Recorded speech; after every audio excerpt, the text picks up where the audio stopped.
Muy buenas a todos, aquí Adolfo Ruiz Calleja en un nuevo podcast del blog numismático. En este caso voy a hablar de los cornados de Sancho IV, los primeros cornados acuñados en Castilla. Esto lo hago porque aparecen varios de ellos en la próxima subasta de Auricalico, que es una subasta para el 11 de julio de 2024. La subasta de julio de Aurio siempre suele ser, pues eso, veraniega, digamos, dar un repaso a la historia de la numismática española, pero sin entrar en grandes piezas, en grandes remates, sino más bien, bueno, pues un repaso con piezas medias. Muchas de ellas con un precio de salida pues muy asequible para coleccionistas medios. Así que, oye, puede ser una muy buena oportunidad para quienes quieran hacerse con monedas y, bueno, pues prefieran pescar en estos lugares donde suelen estar, digamos, ajenos del radar de los grandes coleccionistas. También eso hace que aparezcan series que a lo mejor no son tan representadas en una subasta en sala, ¿no? Normalmente, por ejemplo, pues vellones medievales o monedas romanas del siglo IV o cobres griegos, pues no suele haber tantos, y aquí sí que hay unos cuantos. Así que, bueno, pues para los coleccionistas medios, entre los que me incluyo, no estaría de más echar un vistacillo a esta subasta de Aurio para el día 11 de julio de 2024. Y ya hecha esta introducción, vamos con los cornados de Sancho IV. Sancho IV fue el segundo hijo de Alfonso X el Sabio.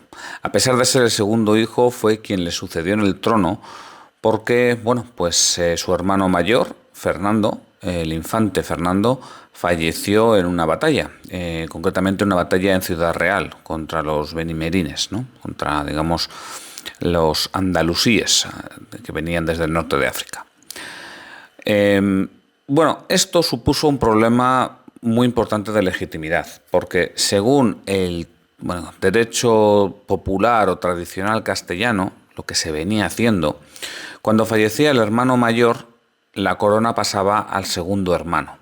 Sin embargo, según las partidas de Alfonso X el Sabio, según las famosas 7 partidas que se acababan de aprobar, pues el trono, si se había fallecido el infante, ¿no?, el heredero, pasaba a los herederos de este heredero. O sea, digamos que según el derecho tradicional castellano, pues el trono tendría que caer en Sancho IV, quien después fue Sancho IV. Sin embargo, según el derecho romano que estaba recogido en las 7 partidas, el trono de Alfonso X no debía caer en Sancho IV, sino en el hijo de Fernando de la Cerda, que era Alfonso de la Cerda. Claro, pues ahí ya tenemos el tema montado. Por un lado estaba Sancho IV, por otro lado estaba el infante Alfonso de la Cerda.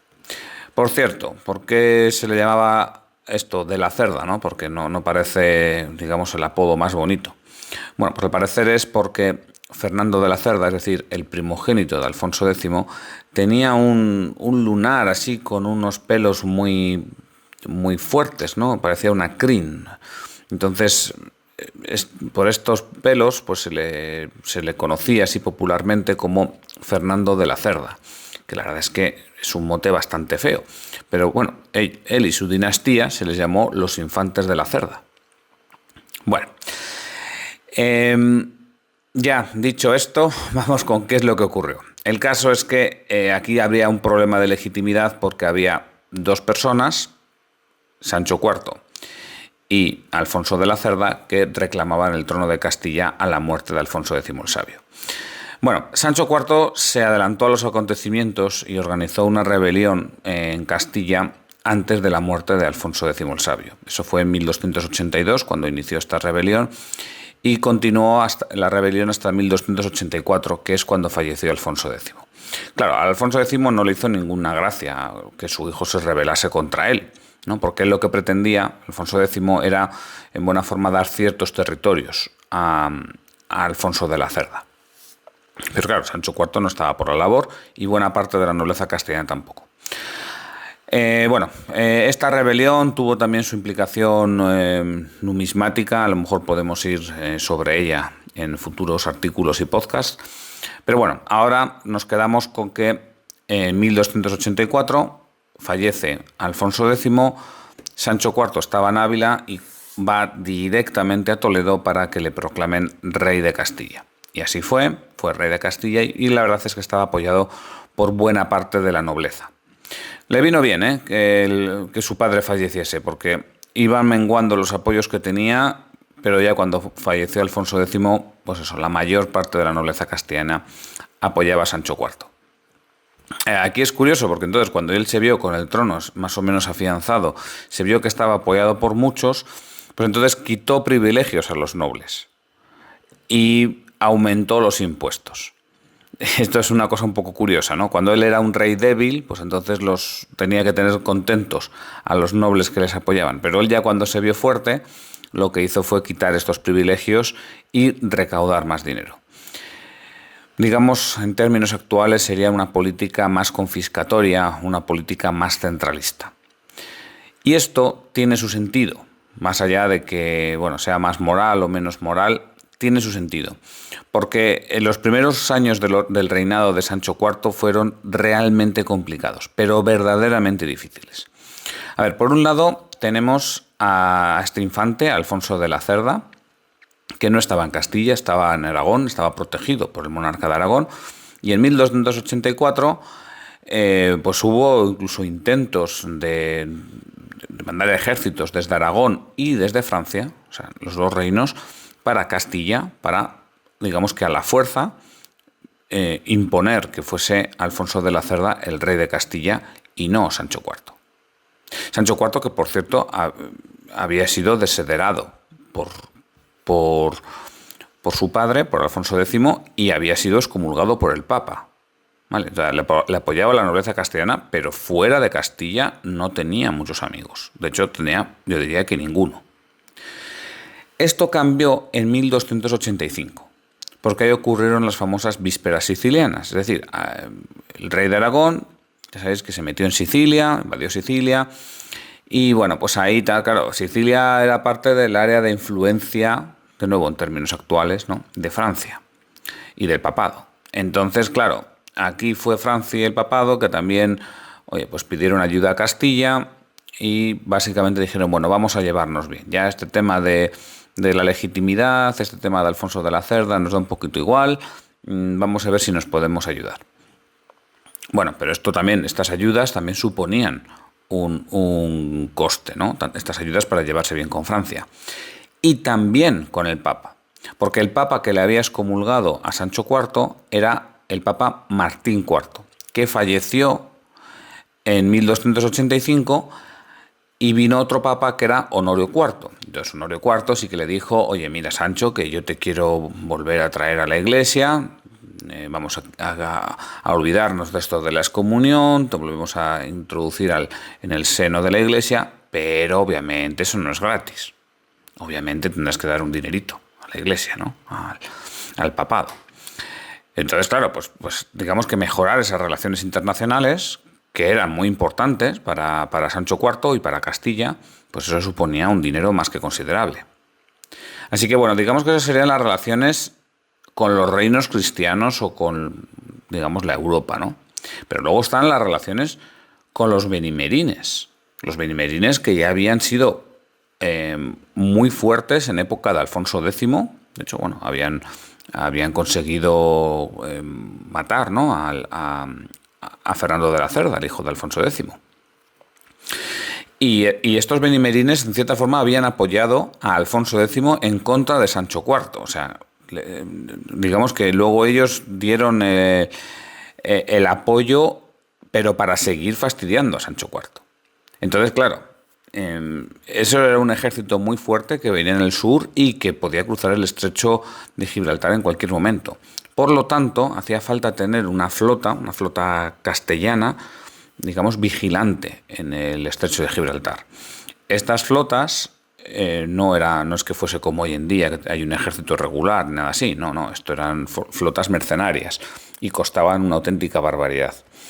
Al parecer había un italiano, un genovés, que era el que llevaba estas flotas, y para custodiar el estrecho de Gibraltar con 12 galeras había que pagarle 72.000 doblas al año. Eso era una auténtica exageración, pero es que no quedaba otra. Y aún así, en abril de 1285, los benimerines entraron en la península ibérica con el fin de saquear pues todo el sur de la península, ¿no? Lo que hoy en día sería Andalucía. Jerez, Sevilla y bueno, pues muchas otras plazas. Claro, ahí hubo que mandar ejércitos desde el norte, ejércitos desde Asturias, desde León, y aún así no fue posible. Hubo que llegar a acuerdos con los benimerines y pagarles 2,5 millones de maravedís para que se marchasen a África.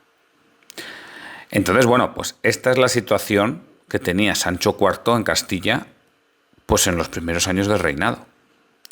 Un absoluto desastre, lo agarremos por donde lo agarremos. Y por lo tanto, pues le hacía falta dinero. Así de fácil. Y además le hacía falta reafirmarse como único rey legítimo de Castilla. Y ahí nacen los cornados. Unos cornados de los que nos habla las Cortes que se reunieron en Palencia allá por diciembre de 1286.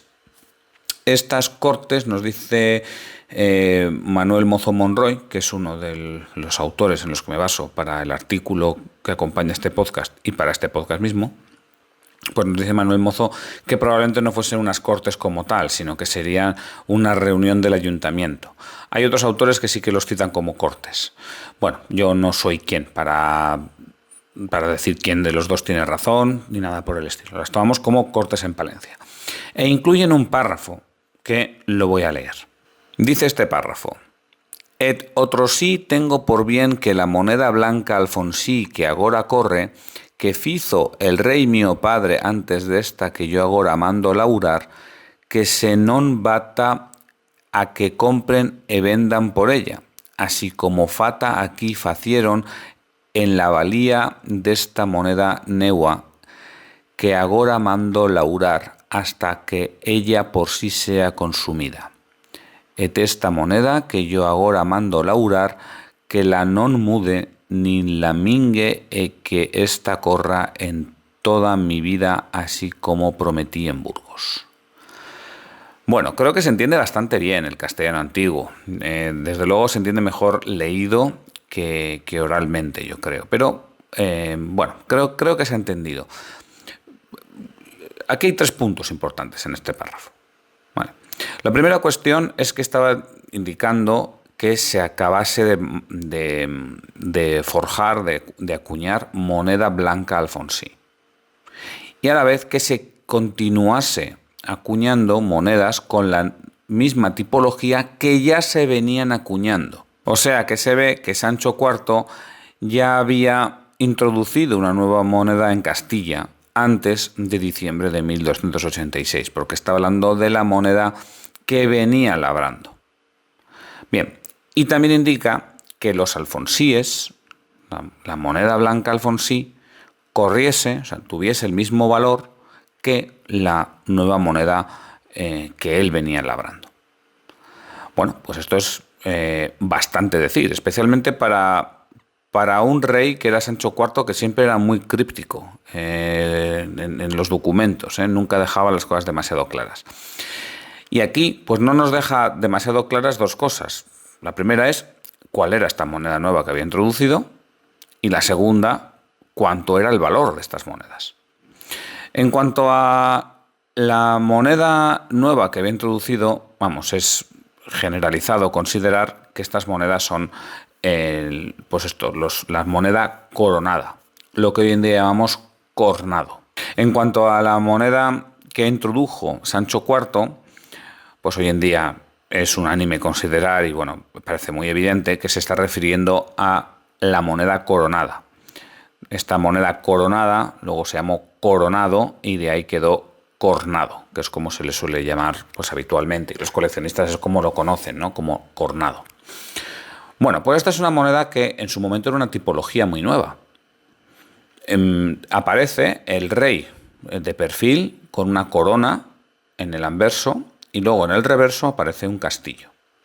De tal manera que lo que se está haciendo es reivindicar a Sancho IV, como rey de Castilla. Era el rey legítimo de Castilla. ¿Y por qué se le reivindicaba? Bueno, pues porque su legitimidad estaba en entredicho. ¿no? Cuando la legitimidad no está en entredicho, no hace falta reivindicar nada.